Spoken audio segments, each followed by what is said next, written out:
कांग्रेस ने तोड़े सारे वादे। ना हवाई एम्बुलेंस चली, ना अस्पताल बने, ना 20 लाख का मुफ्त इलाज मिला, ना कोरोना भत्ता मिला, ना स्वास्थ्य कर्मियों को नियमित किया और ना हुई वेतन विसंगतियां दूर। उक्त बातें मीडिया को संबोधित करते हुए भाजपा मीडिया प्रभारी अमित चिमनानी ने एकात्म परिसर में कही। उन्होंने कहा कि कांग्रेस के घोषणा पत्र में शामिल स्वास्थ्य क्षेत्र में कार्यरत स्वास्थ्य कर्मियों के वेतन विसंगति सुधारे जाने, मुख्यमंत्री व स्वास्थ्य मंत्री द्वारा कोविड कार्य में लगे अमले को विशेष कोरोना भत्ता दिए जाने और रिक्त पदों पर भर्ती जैसे मांगों को लेकर छत्तीसगढ़ के 40,000 से ज्यादा स्वास्थ्यकर्मी आंदोलनरत हैं। इस आंदोलन में 12 संगठन के अधिकारी कर्मचारी शामिल हैं। इसमें पोस्टमार्टम, एमएलसी, नर्सिंग सहित टीकाकरण के प्रमुख राष्ट्रीय कार्यक्रम मिशन इंद्रधनुष और शिशु संरक्षण जैसे कार्य प्रभावित हो रहे हैं। कांग्रेस ने वादा किया था कि संविदा, दैनिक वेतन भोगी और अनियमित कर्मचारियों को नियमित किया जाएगा, लेकिन पौने 5 साल से अधिक कांग्रेस सरकार को हो चुके हैं, लेकिन अब तक संविदा कर्मचारियों को लेकर कांग्रेस अपना वादा निभाने में नाकाम साबित हुई है। भूपेश सरकार की लापरवाही और कुप्रशासन के कारण आज प्रदेश में 39,000 से ज्यादा माताओं की गोद सूनी हो गई है। प्रदेश में 39,267 बच्चों का इलाज आदि के अभाव में मौत की बात कांग्रेस सरकार ने विधानसभा में स्वीकार की है। प्रेस को संबोधित करते हुए भाजपा प्रदेश प्रवक्ता केदार गुप्ता ने कहा कि आदिवासी समाज की संस्कृति की संरक्षण के लिए भाजपा सदैव संकल्पित है। राहुल गांधी और सोनिया गांधी सहित मुख्यमंत्री को संविधान के अनुच्छेद 25 को गहराई से समझना चाहिए। साथियों का सादर वंदन और अभिनंदन। एक बहुत बड़ा विषय धर्मांतरण का छत्तीसगढ़ प्रदेश में प्रमुखता से चल रहा है और कांग्रेस पार्टी के प्रदेश के अध्यक्ष दीपक बैज जी ये बात कहते हैं कि छत्तीसगढ़ प्रदेश में धर्मांतरण नहीं हो रहा है, परंतु मोदी जी जहां एक तरफ नफरत फैलाते हैं, दूसरी तरफ प्यार की बात करते हैं, वो चर्च जाते हैं, ऐसा फोटोग्राफ उन्होंने जारी किया है। मैं उनको बहुत बहुत धन्यवाद देता हूं। दीपक बैज जी ने यह बात तो सिद्ध कर दी कि भारतीय जनता पार्टी संविधान के आर्टिकल 25 का पालन करती है, सर्वधर्म समभाव का पालन करती है और माननीय प्रधानमंत्री जी मंदिर भी जाते हैं, चर्च भी जाते हैं, गुरुद्वारे भी जाते हैं और उनकी जहां आस्थाएं हैं वहां जाते हैं और जाने के लिए स्वतंत्र भी है। पर आखिर ये कांग्रेस पार्टी धर्मांतरण को क्यों प्रश्रय देती है, क्यों संरक्षण देती है? दीपक बैज जी लगातार उन जगहों पर दिखाई देते हैं जहां ईसाई मशीनरियां खड़े होकर आदिवासी भाइयों को प्रलोभन देकर और ईसाई बनने और धर्मांतरण करने का प्रयास करते रहते हैं। वहां ये उपस्थित क्यों होते हैं? अरे हद तब होती है जब इनके अल्पसंख्यक विभाग के प्रदेश के अध्यक्ष अमीन मेमन कांकेर की धरती में खड़े होकर कहते हैं कि अगर आप धर्मांतरण करना चाहते हैं तो कानून संविधान इसकी इजाजत देता है। मैं कहता हूं ठीक बात है, परंतु आर्टिकल 25 संविधान के अनुच्छेद 25 में स्पष्ट व्याख्या है कि धर्मांतरण व्यक्तिगत जब आपका अंतःकरण आवाज देता है और आप व्यक्तिगत उसे धारण करते हैं तब उसकी सुनवाई हो सकती है, उसे सत्य माना जा सकता है। परंतु सामूहिकता के आधार पर जहां समूह है और सार्वजनिक रूप से अगर आप धर्मांतरण की बात करते हैं तो भारतीय संविधान के अनुच्छेद 25 का स्पष्ट उल्लंघन है। मैं फिर से कहूंगा, भारतीय जनता पार्टी संविधान के अनुच्छेद 25 से बंधी हुई है।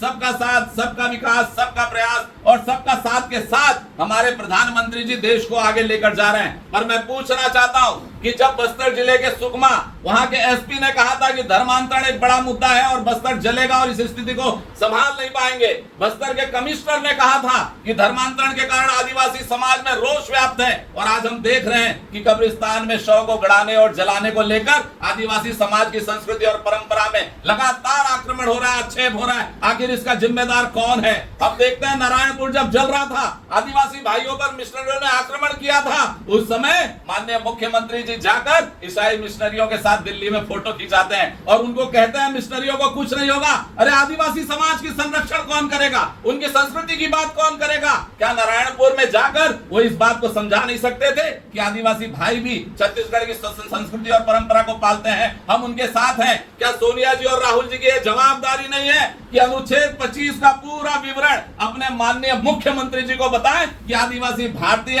हैं, आदिवासी आदिवासी आदि में आदि शब्द मतलब पुराने काल से रहने वाले अगर कोई है तो आदिवासी हैं, और उसकी संस्कृति की रक्षा करना हर सरकार का फर्ज और कर्तव्य है, ना कि जाकर ये भाषण देना कि आप धर्मांतरण के लिए स्वतंत्र हैं। भारतीय जनता पार्टी ये मांग करती है कि धर्मांतरण पर रोक लगना चाहिए। भारतीय जनता पार्टी हर धर्म का सम्मान करती है, हर धर्म का आदर करती है, परंतु तुष्टीकरण और धर्मांतरण के खिलाफ थी, धर्मांतरण के खिलाफ है और धर्मांतरण के खिलाफ रहेगी। और तुष्टीकरण करके जो इसका राजनीतिक लाभ लेगा, भारतीय जनता पार्टी लगातार आंदोलन करेगी। डेंगू के कहर को झेल रहा है, डायरिया का प्रकोप भी बहुत ज्यादा है और इलाज के लिए लोग दर दर भटक रहे हैं, जिसका प्रमुख कारण 40,000 स्वास्थ्य कर्मियों की हड़ताल भी है। हम देख रहे हैं कि भ्रष्टाचार के मामले को लेकर अपना पक्ष अपने आकाओं के पास रखने के लिए माननीय मुख्यमंत्री जी दिल्ली जाते हैं, वहां पर बैठ करके प्रेस कॉन्फ्रेंस करके भ्रष्टाचारियों को बचाने का प्रयास तो करते हैं, लेकिन ये 40,000 स्वास्थ्य कर्मचारी जो अपने हक की लड़ाई लड़ रहे हैं, उनसे मिलने का समय, उनकी पीड़ा को सुनने का समय, उनकी मांगें पूरी करने का समय माननीय मुख्यमंत्री जी और सरकार के पास नहीं है। आखिर क्या मांग रहे हैं ये स्वास्थ्य कर्मचारी, ये नर्सें, ये मेडिकल स्टाफ? ये वो मांग रहे हैं जो इस सरकार का वादा था, जिसे इस सरकार ने 10 दिन में पूरा करने का प्रॉमिस, कमिटमेंट किया था, लेकिन आज 4.25 साल पूरे होने के बावजूद इन लोगों को हड़ताल करनी पड़ रही है। आज 10-10 हजार लोगों को मुख्यमंत्री के निवास का घेराव करना पड़ रहा है, लेकिन आप देखिए कि मुख्यमंत्री जी की जो निष्ठा है वो इन स्वास्थ्य कर्मियों के प्रति नहीं है, जो प्रदेश के लोगों की स्वास्थ्य की रक्षा करते हैं, उनकी निष्ठा भ्रष्टाचारियों के प्रति ज्यादा। क्या मांगे थे इनकी? सबसे पहले इन्हें नियमितीकरण करने का वादा किया गया था, क्यों नहीं हुआ? इनकी वेतन विसंगति को दूर करने का वादा था, क्यों नहीं किया गया? कोरोना के समय कई स्वास्थ्य कर्मचारियों ने, कई डॉक्टरों ने हम सब की जान बचाने के लिए अपनी जान गंवाई। कई लोगों को कोरोना हुआ, आज भी वो उसका खामियाजा भुगतते हैं, उनके शरीर पर प्रभाव है। ऐसे लोगों को माननीय मुख्यमंत्री जी ने लॉकडाउन के दौरान टीवी पर आकर यह वादा किया था कि हम आप लोगों को अतिरिक्त भत्ता देंगे, चूंकि आप अपनी जान की सुरक्षा के साथ समझौता कर रहे हैं, इसलिए आपको आपका हक मिलना चाहिए। और कोरोना बीते 2 वर्ष हो रहे हैं, कोरोना का पीरियड चला गया है, उसके बाद आज भी इनका संघर्ष जारी है। वो कोरोना का अतिरिक्त भत्ता भी इन्हें नहीं मिला है। तो ऐसे में ये सरकार स्वास्थ्य कर्मचारियों के साथ, प्रदेश की स्वास्थ्य व्यवस्था के साथ किस प्रकार का खिलवाड़ कर रही है, ये प्रमाणित हो रहा है। अपने संकल्प पत्र में स्वास्थ्य सुविधाओं को लेकर कांग्रेस पार्टी ने और भी वादे किए थे। इन्होंने कहा था कि हम प्रदेश में जो मरीज होंगे उनको समय पर अस्पताल पहुंचाने के लिए हवाई एम्बुलेंस चलाएंगे। या तो हम सबकी आंखें खराब हैं जो ये हवाई एम्बुलेंस देख नहीं पा रही हैं, या तो सरकार इस बात को स्वीकार करे कि उन्होंने झूठा वादा किया था। 10 किलोमीटर पैदल चले हैं इन लोगों ने, अपनी आर्टिफिशियल एम्बुलेंस बनाई, खाट, उस पर बच्चे को लादा और 10 किलोमीटर पैदल चलकर ये अस्पताल गए। ये समाचार 15 अप्रैल 2023 का है, दंतेवाड़ा का। 4 मई 2023 को पखानजूर में एम्बुलेंस नहीं मिलने पर चारपाई में ग्रामीण को ले जाया गया। ये यहाँ हवाई एम्बुलेंस चल रहा है। शर्मसार करने वाली घटना 26 मार्च 2022 की अंबिकापुर की है, जहां से माननीय स्वास्थ्य मंत्री जी आते हैं, जब एक पिता ने अपने कंधे पर अपनी बेटी को उठाया, उसका जनाजा एम्बुलेंस पर नहीं, सरकारी व्यवस्था में नहीं निकला, उसके कंधे पर निकला। ये प्रदेश की स्वास्थ्य व्यवस्थाएं हैं जिसका दंभवर्ती है भूपेश बघेल जी की सरकार। 20 लाख का मुफ्त इलाज करने का वादा था, 6 मेडिकल कॉलेजेस को सुपर स्पेशलिटी हॉस्पिटल बनाने का वादा था, नई भर्तियां करने का वादा था, नए सामुदायिक केंद्र, नए स्वास्थ्य केंद्र, नए उप स्वास्थ्य केंद्र खोलने का वादा था। कितने खुले, कितने नए लोगों को भर्ती दी गई, ये कांग्रेस की सरकार से हमारा प्रश्न है।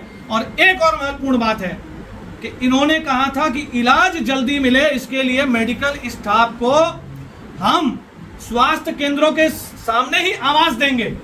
अरे मेडिकल स्वास्थ्य केंद्र वालों को तो आवास नहीं दिया आपने, जो प्रधानमंत्री आवास था वो भी आपने छीन लिया है। ये है कांग्रेस का सुशासन। अगर सुशासन नहीं समझ में आ रहा है तो मोदी जी से और भाजपा के मुख्यमंत्रियों से कांग्रेस पार्टी को और मुख्यमंत्री जी को समझना चाहिए, और ये जो भारतीय जनता पार्टी सवाल उठा रही है इसका जवाब कांग्रेस को देना चाहिए।